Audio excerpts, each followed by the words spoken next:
Ассалаумағалейкум, еліміздің бас арнасының тікелей эфирінде таңғы жаңалықтар, студияда Бауыржан Бақбекұлы. Бүгін бортында Қазақстан ғарышкері Айдын Айымбетов бар. Союз ТМА-18М кемесі халықаралық ғарыш станциясына жетуі тиіс. Амандық болса, Астана уақыты бойынша сағат 14:35-те кеме станцияға жалғанады. Айдын Айымбетов халықаралық ғарыш станциясында 10 тәулік болып, Арал және Каспий теңіздеріндегі судың жағдайын анықтауға бағытталған зерттеулер жүргізеді.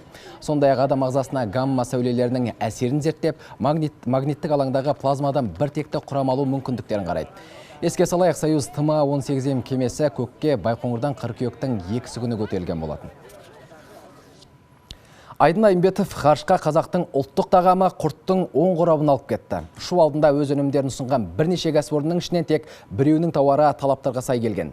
Мекеме өкілінің айтуынша арнайы комиссия ірімшік пен құрттың арасынан таңдау жасапты. Бір апта ішінде зертханалық тексеріс жүргізілген.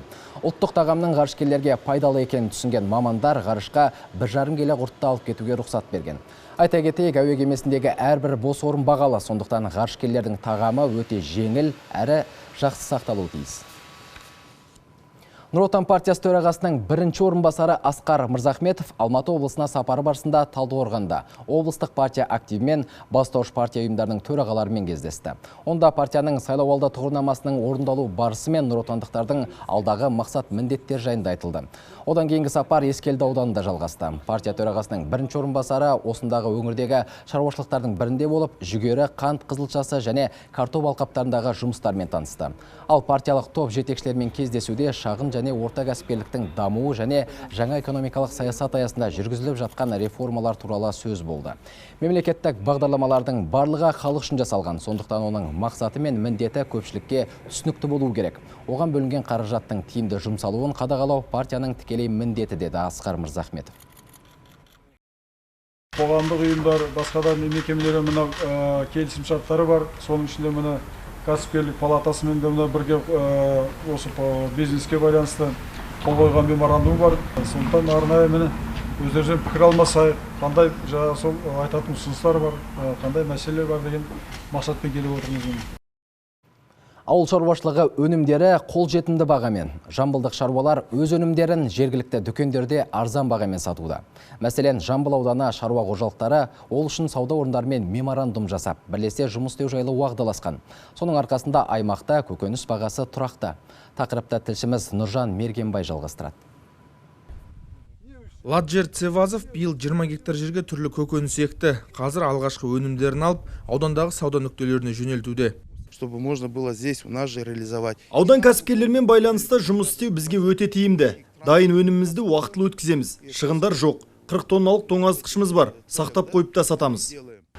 Сондықтан болар көпшілік сырттан келетін көкөніске жүгірмей, өз жерімізде өсірілген өнімдерді алып жатыр. Бағасы қолжетімді, сапасы да күдік туғызбайды. Цены все доступны для нас. Бағасына көңілім толады. Қымбатшылық жоқ. Елбасы айтқандай, қазір Қазақстанда салауатты өмір салтын ұстану керек. Ал аурудың көбі астан. Бұл экологиялық таза өнім екендігін білеміз. Сондай-ақ етті де сүтті де өзіміздің өндірушілерден алуымыз керек. Жалпы Жамбыл ауданында бүгінгі күні 198 сауда орындары мен шаруа қожалықтары арасында 134 меморандум жасалған. Сол арқылы аймақтағы бағаны тұрақты ұстап тұру мүмкін болып отыр. Ол меморандумға сәйкес жоғарыда атап өткен әлеуметтік маңызы бар азық-түлік тауарлары, соның ішінде өзіміз өндірілетін тауарларды сауда нүктелерінің келісімшартқа сәйкес тұрақты түрде қамтамасыз ету жөнінде қамтамасыз етіп отырады. Негізгілік азық тауарларынан жалпы 26 түрінің бағасы шекті бағадан асып кеткен жоқ. Облыс орталығына іргелес жатқан соң, аудандағы қожалықтар Тараз қаласында көкөніспен қамтып отыр. Облыстық әкімдік берген мәліметке сай, қазіргі таңда аймақта баға өсімі байқалмайды. Базарда картоп 65, сәбіз 96, қызылша 116, пияз 55, қырыққабат 89 теңгеден саудалануда. Әлеуметтік маңызы бар тауарлар ішінде тек қант пен тауық етінің құны өзгеріске ұшыраған. Нұржан Мергенбай, Рауан Байгенже, хабар, Жамбыл облысы. Беларусь астанасы Минскіде ТМД елдерінің ішкі істер министрлері бас қосты. Мақсат ұлтаралық қылмыс, есірткі бизнесі, адам саудасы, лаңкестік және ғаламтор арқылы жасалатын қылмыстарға қарсы иық тіресе күресудің тетіктерін жетілдіру. Жиында қылмыстық орта жетекшілері туралы ортақ мәліметтер банкін құру мәселесі қаралды. Сондай-ақ сала басшылары ұрланған көліктерді іздестіру тиімділігінің мониторингін жүргізу бойынша ортақ келісімге келді. Бұдан бөлек тараптар психотропты заттар мен синтетикалық есірткінің заңсыз айналымымен күресті күшейтуге уағдаласты. Еліміздің ішкі істер министрі Қалмұхаммед Қасымовтың айтуынша, өңірдегі жүздеген қылмыстардың ашылуы ТМД елдері тәртіп сақшыларының ортақ қызметінің арқасында ғана мүмкін болып отыр. Нам разыскали порядке 170 человек. ТМД елдері құқық қорғаушылардың біріккен жұмысы нәтижесінде 170 адам біздің қолымызға түсті. Сондай-ақ Қазақстан аумағында 56 адам тұтқындалса, тағы 64-нің нақты орны анықталған. Бұл негізінен жоғары технологияларды қолдану арқылы жасалған ұрлыққа қатысты. Осындай қылмыстық топтар 40 шақты фирмадан $3 миллион тонап әкеткен. Қаскөйлер Ресейде, Украинада, ақш-та және Германияда жасырынған. Еуропаға ағылған босқындардың тағдыры әлем назарын өзіне еріксіз аудартты. Оған Жерорта теңізі арқылы Грекияға жету үшін жолға шыққан Айлан Курди есімді 3 жасар сириялық бүлдіршіннің қазасы себеп болып отыр. Сәбидің жағажайдағы жансыз денесі бейнеленген фото бұл күндері Еуроаймаққа ұмтылған босқындардың символына айналып үлгерді. 3 жасар бүлдіршіннің отбасы басқа да босқындармен түнде Жерорта теңізі арқылы Түркиядан Грекияға жетпек болған. Алайда апатқа ұшырап, салдарынан ондаған адам қайтыс болды. Олардың арасында Айланның 5 жасар ағасы мен анасы да бар. Курди отбасынан тек отағасы Абдулла ғана тірі қалды. Енді ол отбасын жер қойнауына тапсыру үшін Кобани қаласына қайта оралмақ. Мигранттар мәселесі қазір тек Еуропада ғана емес, тұтас әлемді алаңдатқан проблемаға айналды. Мәселен, мысырлық миллиардер үй-күйсіз жүрген босқындарды орналастыру үшін Грекия немесе Италиядан арал сатып алғысы келетін көрінеді. Нагиб Савирис есімді қалталы азамат осы мақсатқа $100 миллион жұмсауға дайын екенін де жасырмады. Ал Еуропа елдерінің басшылары босқындар мәселесін реттей алмай отыр. Әсіресе Венгриядағы жағдай күн санап ушығып барады.